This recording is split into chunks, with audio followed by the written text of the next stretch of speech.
What's up? Welcome in the Matt Bernier Show on DRF TV, live.drf.com, livestream.com, the Daily Racing Forums Twitter handle at DRF Inside Post, as well as the Daily Racing Forums Facebook page.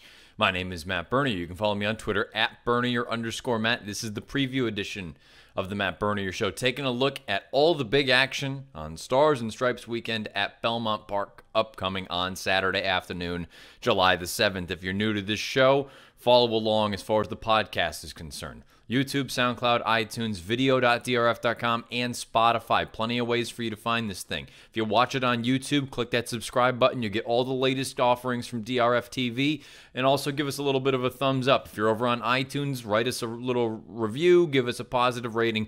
Greatly appreciated, all of that. The way that this is going to go today, I'm going to do things a little bit differently than the preview edition has sort of been accustomed to going. We're going to go over the 5 graded races from Belmont Park, but it's not going to involve the value line, and it's not necessarily even going to involve a pick and a play. Well, the pick part it might, but the idea is here, I'm just going to give a couple opinions on each one of these races. We'll rip through them. If you want value lines and all those sorts of things, head on over to live.drf.com on Saturday afternoon. I'll be throwing those up there for a number of these races. Again, giving you my impression anyway of what the actual logical result or what each sort of one of these runners deserves as far as win odds are concerned and what they're going off at as we get closer and closer to post time on Saturday. The interesting thing about a race like the first one we're going to discuss, race number 6 on Saturday at Belmont, scheduled post time 4:36. It's the Grade 3 Dwyer. It's a one-turn race. Everyone that has paid attention to this program has paid attention to the racing form out of the gate, any of the other things that we do, the analysis in the paper. Going back to the Kentucky Derby, everyone knows how impressed and how highly I think of Mendelsohn. And I caught plenty of flack for that after the Derby, after he was eased. And you know what? From a pick standpoint, you're right. The pick ran last. I'm looking at this race here on Saturday saying, I get that it's nothing more than sort of a means to an end. This is supposed to be a prep for him leading into a race like the Pennsylvania Derby coming up in September and then leading into the Breeders' Cup Classic at Churchill Downs in November. If he can't win this race on Saturday, we're going to take a look back right now at his stretch run in the UAE Derby. If that horse shows up, he's winning this race, period. There's no question about it if that horse shows up. Now, if you want to question whether or not that horse shows up and factor in that it was on a speed-friendly racing surface out at Meydan that evening, and perhaps there's a little bit of a different pace scenario on Saturday where he's going to have to sit a little bit, that's your prerogative, that's your opinion. To me, if he can't win Saturday, I will finally admit that I was just totally wrong about this horse. I think he's going to go out there. I don't think Aidan O'Brien is going to ship him over here if he doesn't have him ready to go, because they don't want the Kentucky Derby to be the lasting image of this horse, or the lasting thought anyway. He's going to have the screws cranked. This horse is going to be ready to go, especially if you think his next start isn't going to be until September. I'm expecting the real Mendelsohn to show up Saturday, and if he doesn't show up and he loses, I'll sit there and put my hand up and say, everyone that was giving me some flack, you were right. He's just not as good as I thought he was. But I think it's going to be showtime on Saturday. I think he's going to go out there, and it should be, because this isn't a very good field. Rugby Man, decent little horse for Graham Motion, blinkers go on. I didn't like the Easy Goer as a whole. I thought it was a little bit of a weak race. I'm going to kind of fade that. Noble Indy, I think he's a nice horse. This might actually be what he wants. So maybe Noble Indy is sort of the barometer. But again, Noble Indy, no one was really mistaking him for a true Derby contender, especially after the post position draw. I think he's a good horse. The Belmont, just draw a line through that, obviously. To me, this is a matter of if Mendelsohn is the goods, he should absolutely bury this field. And even if he wins and doesn't bury the field, I'm going to be a little bit disappointed because he's just supposed to be better than these horses. I believe he's 8-5 on David Aragon's morning line. I understand he's going to be the favorite. I would imagine he is considerably shorter than 8-5. I would imagine he's in that 3-5 range when it's all said and done. But to me, Mendelsohn, that's really the start and finish of this race. If Seven Trumpets wants to be aggressively ridden and forwardly placed beneath Alvarado, so be it. Ryan Moore, you park just off of his flank and take this thing over rounding the far turn. If no one wants to go on with it, we know Ryan's not afraid to show the initiative and take over. Send Mendelsohn to the front and say, come and catch me. Forense Fire's a nice horse. He likes Belmont. He won the Champagne as a 2-year-old. I made mention about Rugby Man. Nice horse, really hasn't done a heck of a lot wrong. I just don't love him. Noble Indy. I like him. This is probably what he wants, but I don't think he's as talented as Mendelsohn. We'll find out on Saturday. If the real Mendelsohn shows up, I think this is an absolute walkover. If he doesn't, then I'm going to be greatly disappointed, and I will welcome all of the criticisms on Twitter at Bernier_Matt or in the comment section below on YouTube. Let's turn the page. Let's go on over to race number 7 on Saturday at Belmont. 7th race Saturday, 7/8 of a mile on the main track. It's the Grade 2 Belmont Sprint Championship. It's not a large field. There are only 6 that are going to go. I think there is some quality in here, though, and I'm most intrigued by some of the more proven commodities. And I understand you've got horses like I Love Lulu in here, and you've got Shaft of Light and Lewisfield. They're all nice horses. There's a reason that they're in a graded stakes race. But there's a couple things that work against all 3 of them. One, I think they're a little bit class compromised. They seem to be a little bit better against weaker company. 2, and more importantly, they all share similar running styles, and that could really hurt all of them, and it could help set up the 3 more logical horses in this race, the 1 Limousine Liberal, the 2 Whitmore, and the 6 Favorable Outcome. Favorable Outcome, you need to make a decision. Highest last out buyer in the field with the 102. Do you actually believe that that was a good effort, losing to Recruiting Ready by a length and 3/4, or is he kind of the horse that bombed in the Carter and bombed in the Gulfstream Sprint, and you know what, the Malibu was just sort of an even effort last year? The only times he's been tested, he hasn't passed the test, with the exception of early on as a 3-year-old, which, again, at that point, those horses are figuring things out. I'm going to be against him. The 2 horses that I think are the most logical and the most likely, I hate to say it, they're going to be the favorites in here. The 1 Limousine Liberal and the 2 Whitmore. Let's first talk about Limousine Liberal, the horse that I actually like in this race, and he would be my pick. We're going to take a look at his most recent start. This is in the Met Mile.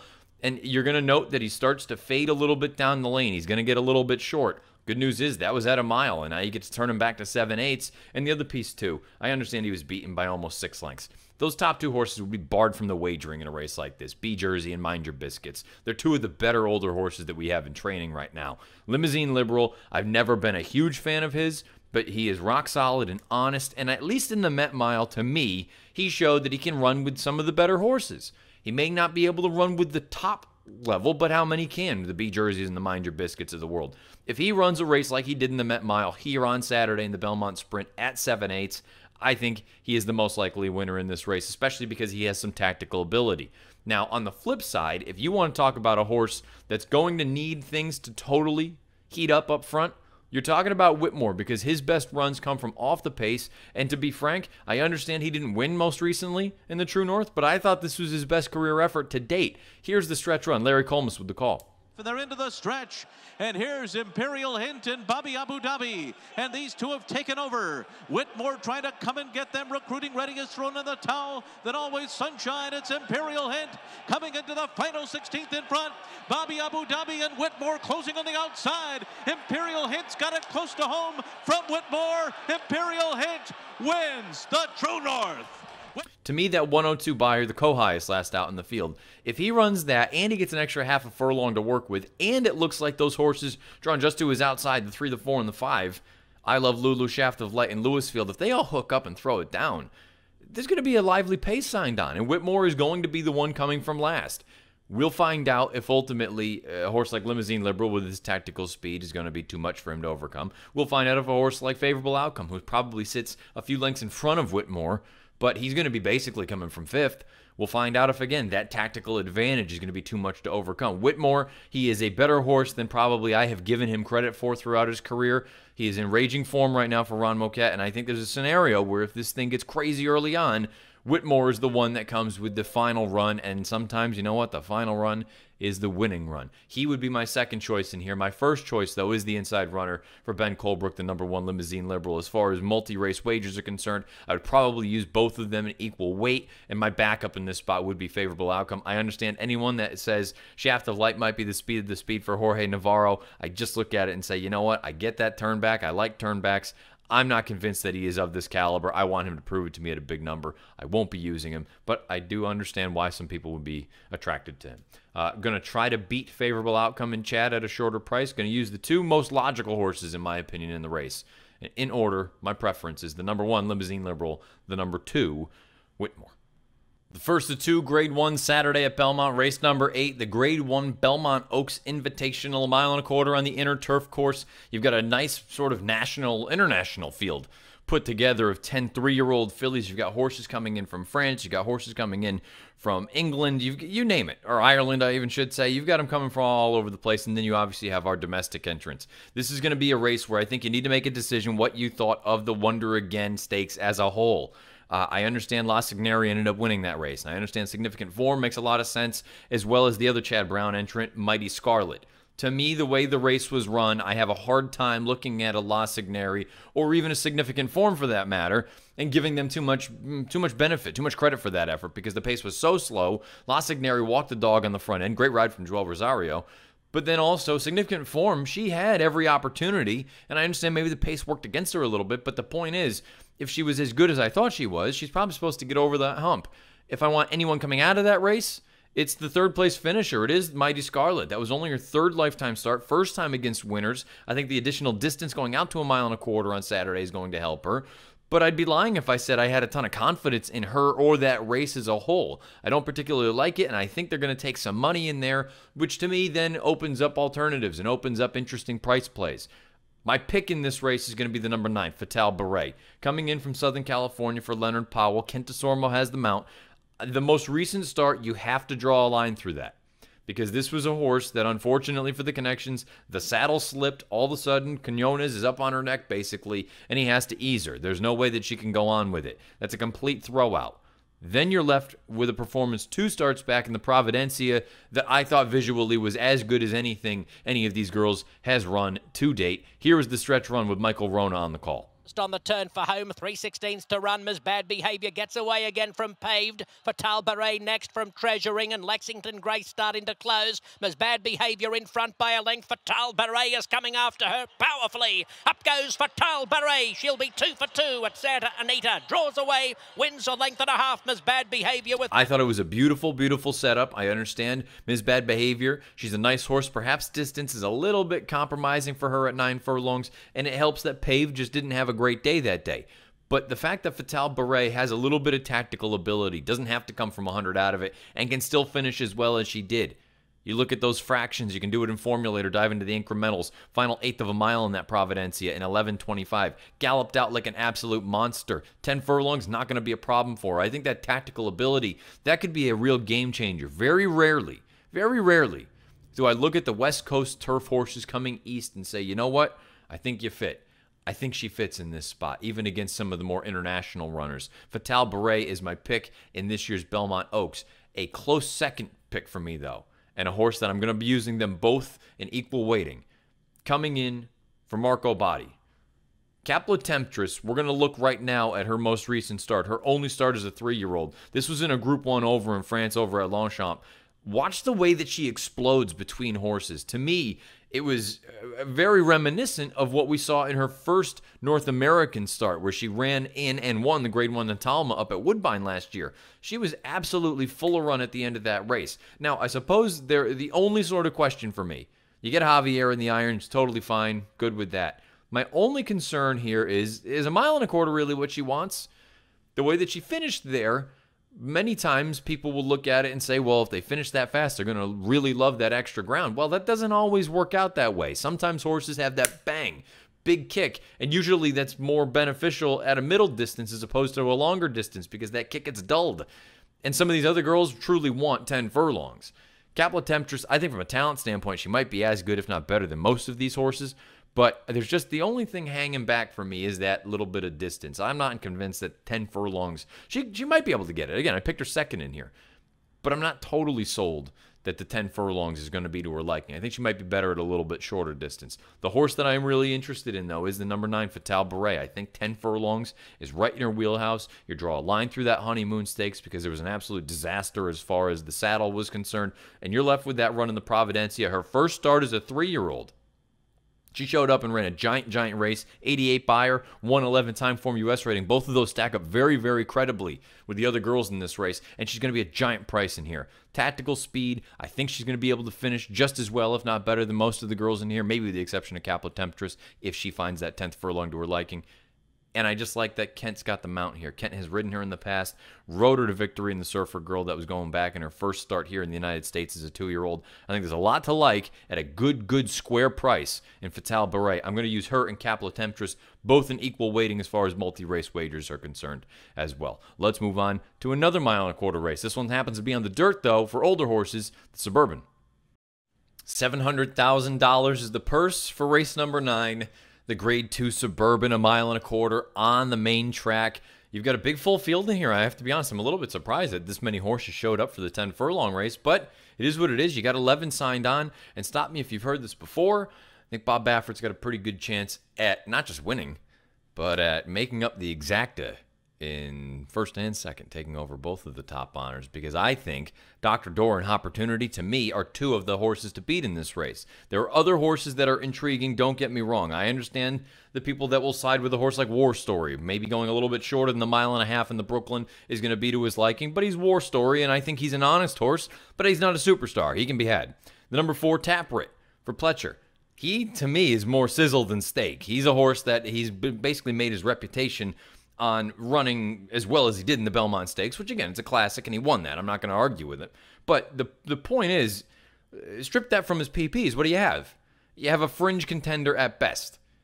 To me, I understand he's run well at Belmont. Needed to see a little bit more in that comeback effort, but he should be tighter and more ready to go here in this second start off the bench. And it is worth noting the runner-up that finished ahead of him, he was in 3rd in that most recent start. Hoffenheim came back to be a next-out winner. So perhaps you have something there. I'm just not thrilled with Tapwrit.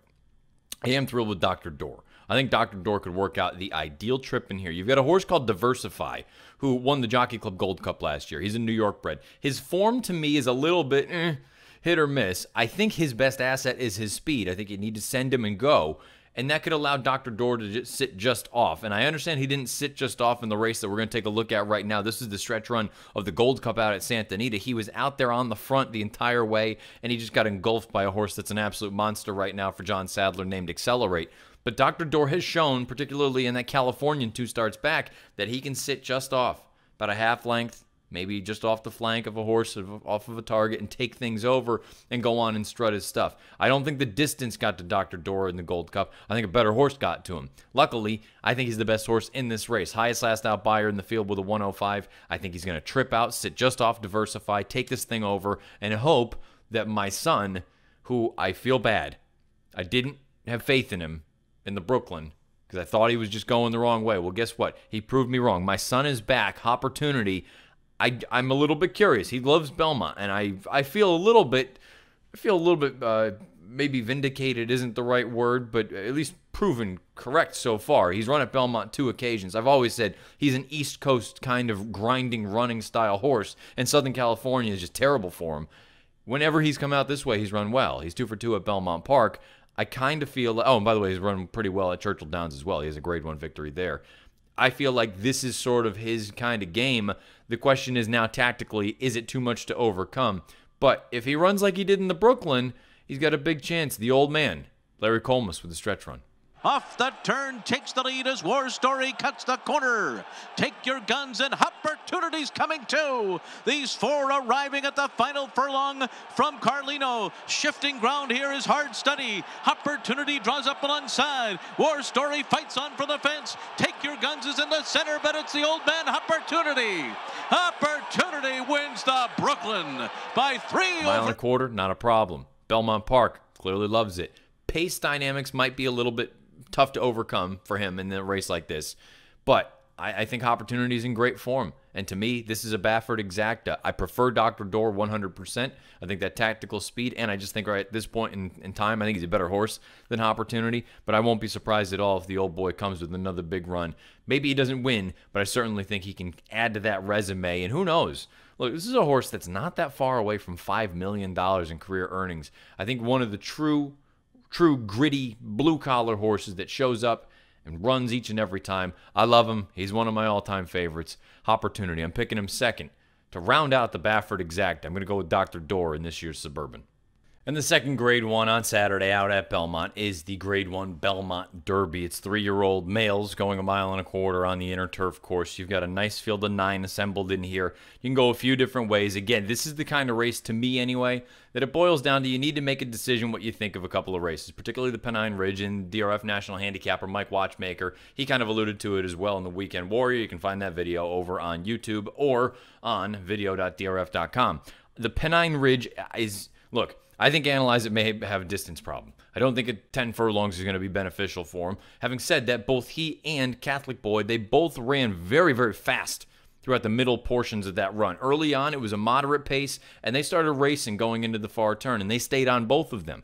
The concern is the way that Analyze It just sort of flattened out down the lane. To me, that just kind of signifies a horse that I don't know that he wants to go this far. Now, if they can ratchet down the pace a little bit early or not start racing as early as they did, perhaps it's a different story. But I'm not convinced that 10 furlongs is going to be to his liking. Catholic Boy, I don't really have any knocks about him. I'm just going to be curious to see, is he quite this good on turf? He showed it as a 2-year-old. He came back and he won that graded stakes race in his turf sort of return. But I don't know. I'm a little bit underwhelmed by the Pennine Ridge. I'm underwhelmed by both of the local preps at Belmont for the boys and the girls. Talked about the Wonder again, talking about this race here in the Pennine Ridge.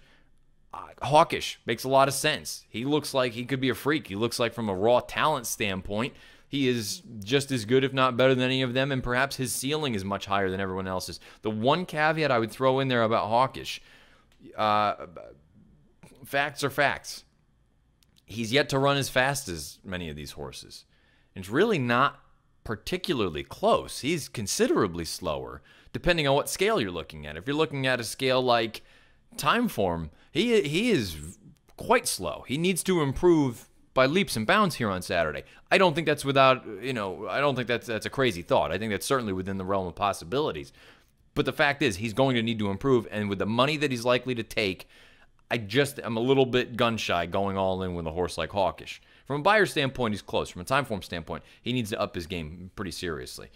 I am more interested in a horse that, for my top pick anyway, a horse that we haven't seen run on turf as a 3-year-old. Talking about My Boy Jack. I've long maintained that My Boy Jack is better on turf than he is on dirt.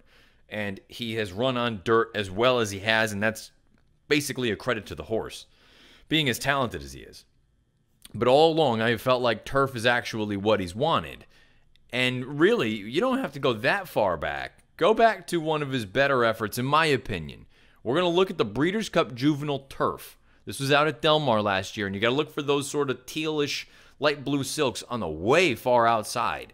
This horse, considering he was wide every step of the way, and he finished as well as he did. I know he finished in 7th, but he's only beaten 3 lengths for all the money, and we have talked about how key that race has been. That Breeders' Cup Juvenile Turf, that's going to go down as one of the greatest examples of a key race in history, because the amount of horses that came out of there and have turned into, not only just turned into good horses, but came back to immediately win and flatter the form of that race. To me, that was one of My Boy Jack's better races. And now they got the Derby fever, and look, they were basically rewarded. They had a lot of good things happen. Multiple graded stakes wins on dirt early on as a 3-year-old. But I think this is what he's wanted all along. And I like that the connection said, you know what, we could go to the Belmont Stakes. We're going to sit back. We're going to wait for the Belmont Derby. We're going to get him back to the turf and find out if he can run. Keep in mind, it seems like it's a very obvious piece. These horses that are on the Triple Crown Trail on dirt are generally facing better horses than the horses this time of year or early on as 3-year-olds have faced on turf. My Boy Jack, I think, is the class of the field. He has faced better horses.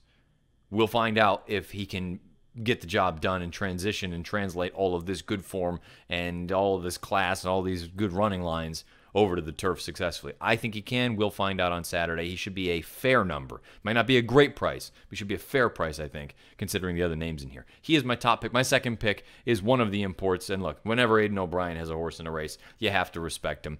The most recent effort for Hunting Horn I thought was very visually impressive. It happened to be at Royal Ascot. It was only just a couple weeks ago. We're going to take a look at that stretch run right now. Well, they'll suffer down the outside, then towards the inside Main Street, straightening up. Cross Baton has moved through to take it up. Vintager and Hunting Horn are in hot pursuit towards the inside. Nordic Lights can't go on. There's a gap back to the others. Hunting Horn got to the front, is beginning to shift right-handed, but pulling on now from Cross Baton. Then Vintager looking for those coming from the back. Zaki staying on from well back, but with work to do. It's Hunting Horn who is out clear in the Hampton Court. Hunting Horn leading them home by a country mile. 50 Royal Ascot successes for Ryan Moore. Hunting Horn beat Cross. From a time form standpoint, here to 116 in there. Many of the best horses in this race are in that high 110, low 120 range. Lasix go on for the first time for this horse, this son of Camelot. There's a part of me that thinks if he jumps up 5 points from a time form US standpoint, he's going to be an absolute bear down the lane. Ryan Moore obviously takes over. I have no real knocks about this horse. I think he fits in here very well. I understand he's only a Group 3 winner, but I think Hunting Horn is a very live shot in this race. The question now becomes what price is fair, because he's Aidan O'Brien. He's going to get bet in here. There's no question about it. To me, he is one of the horses that you have to use. And look, there are a lot of nice horses in this race. I'm not going to sit here and argue against that. I've always thought Channel Cat that this is actually what he's wanted, 10 furlongs. Just looks like he's a little bit slow right now. But you've got horses like Maraud. He's okay. Again, he's a little bit on the slow side. And the wild card for me, truly, is Kingstar. I don't know what you're going to get for this horse with Pia Brandt. The connections have come over here and done well in the past in these sort of big races. If Kingstar were to run great, I wouldn't be surprised. And if Kingstar were to run horribly, I wouldn't be surprised either. But he's just kind of the wild card in this race. To me, there are two horses I'm most interested in. I respect Analyze It. I don't think he wants to go this far. I respect Catholic Boy. Just don't think he's going to be a tremendous price. And Hawkish, he could be the best of the entire lot. But based on the fact that he hasn't run fast enough yet, he's still a little bit green. And I think he's going to take a ton of money in here. I wouldn't be surprised if he ends up being the favorite or darn close to it. I want to be against him. I'm going to go with my boy Jack in first, and I'm going to go with Hunting Horn in second in this year's Belmont Derby. That's going to button things up here for the Matt Bernier Show, the preview edition. If you've been listening live, live.drf.com, livestream.com, Daily Racing Forms Twitter handle @DRF Inside Post, or the Daily Racing Forms Facebook page. Thank you for doing so. If you've been listening to podcasts, YouTube, SoundCloud, iTunes, video.drf.com, as well as Spotify. If you want to follow me on Twitter, @Bernier_Matt. Again, if you liked this new sort of little format, this quick whip, if you like the old format, let me know. Either fire away on Twitter @Bernier_Matt or in the comment section below the video player over on the Daily Racing Forms YouTube channel. The value lines and those pieces, those will be up on Saturday all throughout the day, live.drf.com. And again, however you're playing this weekend, really lock in, because this is a very, very good card at Belmont Park. And you've also got great racing all over the place. You got good racing at Woodbine, as you always do. You got good racing out at Arlington Park on Saturday as well. Basically Millions Preview Day, or whatever they call it now this time. And then there's just great racing all over the place. It's a good time right now, and we're getting closer and closer. Before you know it, we're going to be getting ready for Saratoga and Del Mar. So big things happening this time of year. If you've been listening live, you've already heard the Daily Racing Form Players podcast with Peter Thomas Fornatale and Jonathan Kinchin. If you are listening and watching live now, we're going to get ready for the latest edition of Out of the Gate. So until we talk again in the recap edition of the Matt Bernier Show coming up on Tuesday at noon, best of luck however you're playing, whatever you're playing, wherever you're playing. This has been the preview edition of the Matt Bernier Show.